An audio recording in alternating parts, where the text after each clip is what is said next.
Get closer with us, get closer to God. Tepuk tangan. Akhirnya datang lagi episode podcast kali ini nih Kak. Hari ini kita mau bahas apa nih? Ada yang penasaran? Kita mau bahas apa nih, Jek? Kebetulan kita udah dapet skripnya nih Kak. Aduh, lu jangan kasih tahu dulu. Kita tuh harus panjangan intro dulu. Boleh banget kok, boleh. Oke guys, hari ini sama gue Yemima. Dan aku Jejes. Kali ini kita mau ajak kalian semua untuk ingat-ingat lagi nih momen-momen yang gak bisa kalian lupain. Momen-momen tergood, momen-momen tersweet, momen-momen terbeautiful, wonderful. Pokoknya yang good lah pokoknya. Ya biasanya kalau yang sulit dilupakan itu berarti antara hal-hal yang bagus banget atau nggak bagus banget. Ya nggak sih Kak? Bener banget nih, pasti ada nih. Sekarang kalian lagi mikir momen apa ya yang paling susah gue lupain. Momen yang bagus ataupun momen yang buruk gitu kan, momen yang menyedihkan. Coba ingat-ingat lagi. Sekarang lu juga ingat-ingat, gue juga ingat-ingat. Yuk, Iya dong. gue kasih waktu buat ingat-ingat. 1, 2, 3, ingat. Kalian lagi pada senyum-senyum sendiri ya guys, kelihatan tahu. Gak apa-apa. Gue juga dari tadi senyum-senyum kok, tapi dalam hati ya. Nah, oke. Kali ini gue mau bahas tentang satu pribadi nih. Apa tuh? Satu pribadi yang ada dalam Alkitab, yang dikasih sama Tuhan Yesus buat menyertai kita, buat mendampingi kita. Namanya Roh Kudus. benar banget. Nah, Tuhan Yesus sudah memberikan Roh Kudusnya untuk tinggal di dalam diri kita nih. Sehingga apapun yang kita hadapi, mau yang kemarin, mau yang sekarang, maupun yang akan datang, kita percaya bahwa Allah Roh Kudus itu selalu beserta kita nih guys. Jadi jangan merasa sendiri ya. Allah Roh Kudus adalah betul-betul pribadi yang begitu baik dan lembut. Nah, kalau kita lihat nih, di Yohanes 14 nih, ada 2 nih sifat Roh Kudus. Yang di ayat 16 sama 17 dibilang, Roh Kudus itu sebagai seorang penolong. Nama lainnya adalah Roh Kebenaran. Terus di ayat 26 nih, disebutin juga bahwa Roh Kudus sebagai penghibur.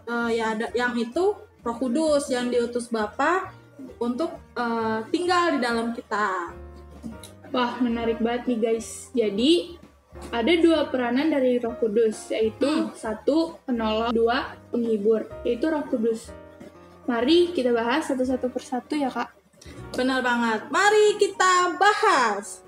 Nah, kita akan bahas dari Study Bible yang seri The Full Life ya guys. Nah, untuk peran Roh Kudus sebagai penolong, yaitu Roh Kebenaran, ini berarti bahwa Roh Kudus yang juga disebut Roh Kebenaran itu akan bersaksi tentang kebenaran itu kepada kita. Dia akan menerangkan nih tentang kebenaran, menyingkap, memberitahu ya kan hal-hal yang tidak benar dan menuntun kita orang percaya ke dalam seluruh kebenaran atau menuntun kita kepada Tuhan Yesus, karena Tuhan Yesuslah jalan kebenaran dan hidup. Jadi ketika kita tahu apa yang benar, pengetahuan itu datangnya bukan dari kita ya Kak, tapi dari Roh Kudus yang adalah Roh Kebenaran. Yes, amin, benar banget J. Gue ada pengalaman nih tentang bagaimana Roh Kudus itu sebagai Roh Kebenaran yang menuntun gue, yang mengingatkan gue tentang hal-hal yang menyimpang nih, yang salah gitu. Contohnya nih, gue kerja, lu sekolah, pasti ada jam masuk, ada jam keluar. Nah, di kantor gue nih, puji Tuhannya ya, kalau misalnya ada telat, biasanya tuh ada kompensasi gitu lah, ada keringanan, nggak ada potongan apa-apa gitu. Nah, justru hal ini tuh jadi dimanfaatin gitu sama yang lain karena nggak ada potongan apa-apa. Jadi kayak ya udahlah gue masuk siang aja gitu kan. Tuh gue nggak ada potongan apa-apa, terus kerja gue juga bisa lebih singkat gitu. Nah, sebagai manusia biasa yang terbuat dari debu dan tanah ya kan, gue juga merasa kayak ya udahlah gue masuk siangan aja kali ya gitu. Cuman balik lagi nih, gue diingetin bahwa Roh Kudus itu tertib. Nah, jadi kalau misalnya kita di dalam diri kita ini ada Roh Kudus, berarti harusnya kita juga tertib, tetap masuk seperti biasa gitu, nggak telat, nggak boleh. Nggak boleh diikutin guys. Coba JJ ada? Ada. Apa tuh? Waktu itu aku pernah jadi juara 3 di kelas. Wih. Terus di situ aku pamer, sombong, hedon. Terus di situ aku udah merasa diri aku paling hebat, paling pinter, paling. Terus di situ Roh Kudus ngingetin aku nggak boleh pamer, nggak boleh sombong gitu. Yes, benar. Jadi Roh Kudus itu bukan cuma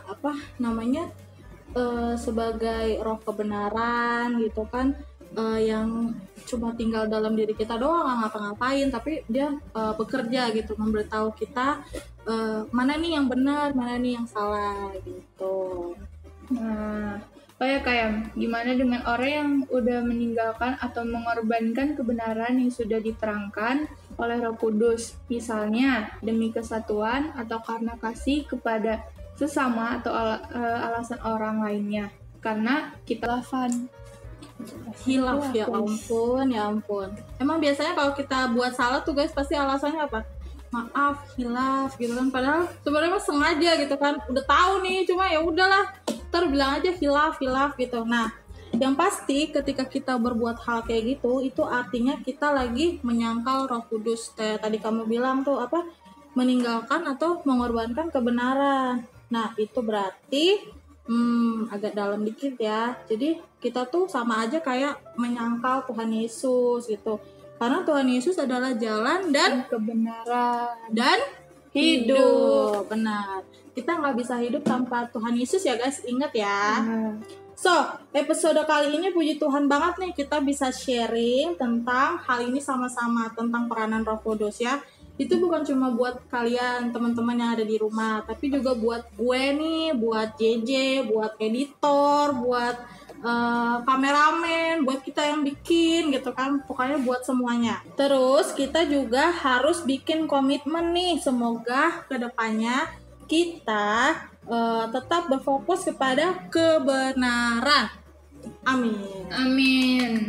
Oke, yang kedua, peranan Roh Kudus adalah sebagai penghibur, yaitu Roh Kudus yang kita lihat dalam ayat 26 ini ya, dikatakan bahwa penghibur yaitu Roh Kudus dialah yang akan mengajarkan segala sesuatu kepadamu dan mengingatkan kamu akan semua yang telah ku ini Tuhan Yesus ya, bukan gue, bukan JJ gitu ya, katakan kepadamu. Ini satu lagi kabar baik nih buat kita aja. Tepuk tangan. Ada kabar baik.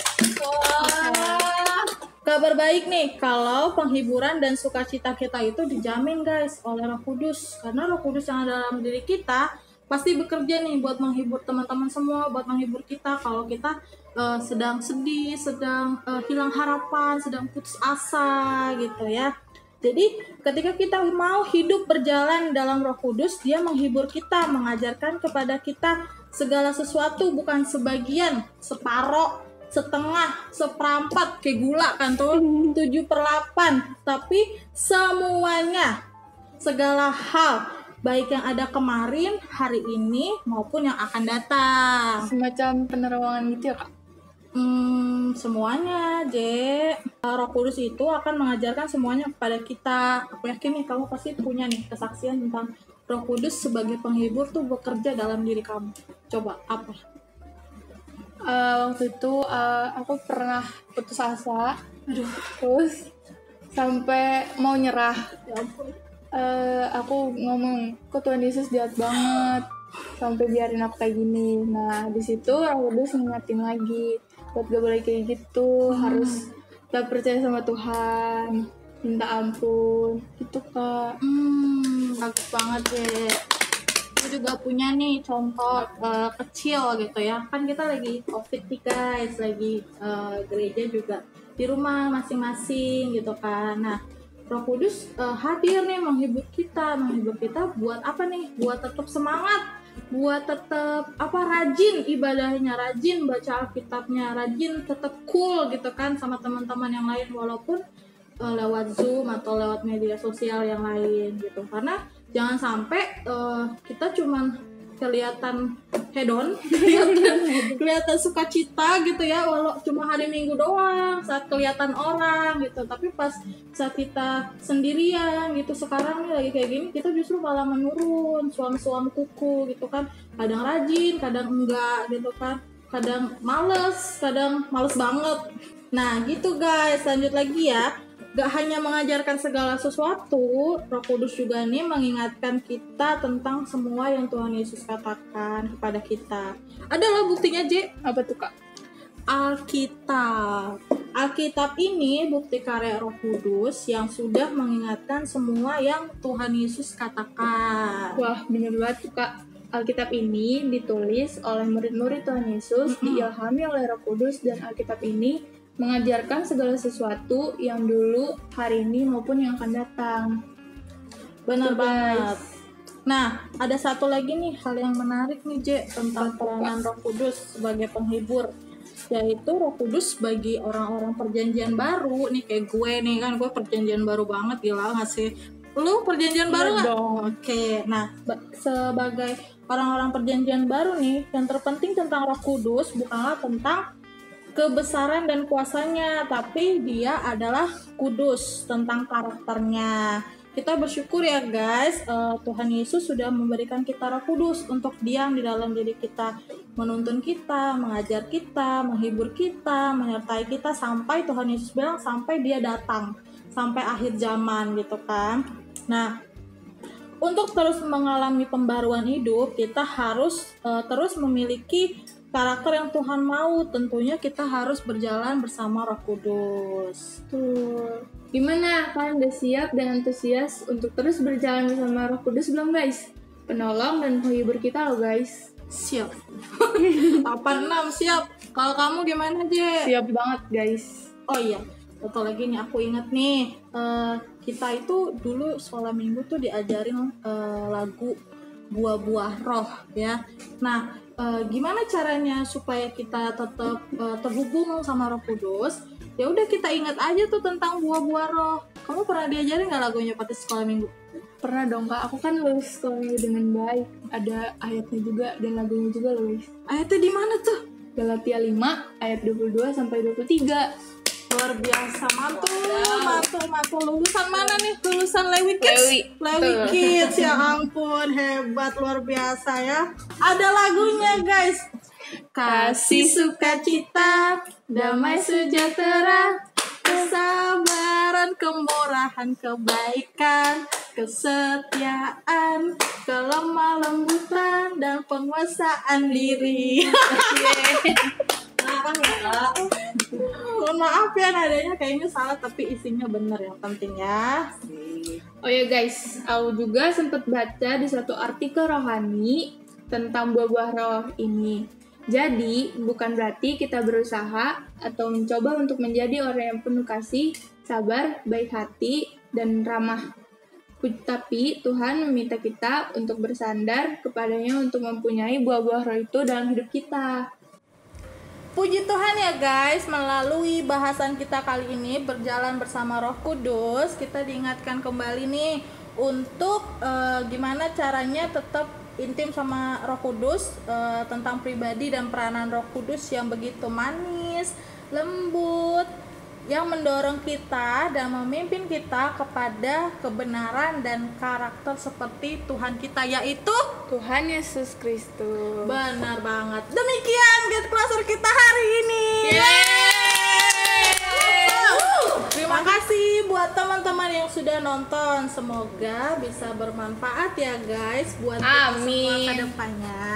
Amin.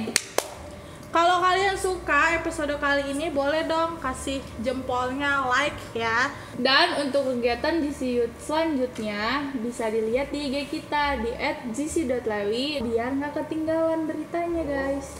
Kalian juga boleh nih nge-share ya episode kali ini maupun episode Get Closer lainnya yang menurut kalian menarik nih, bisa belajar sama-sama supaya kita juga kebagian berkatnya gitu, yang lain kebagian juga berkatnya, bukan kita doang. Amin. Oke, sampai ketemu di Get Closer yang lainnya. Yeay. Get closer with us, get closer to God.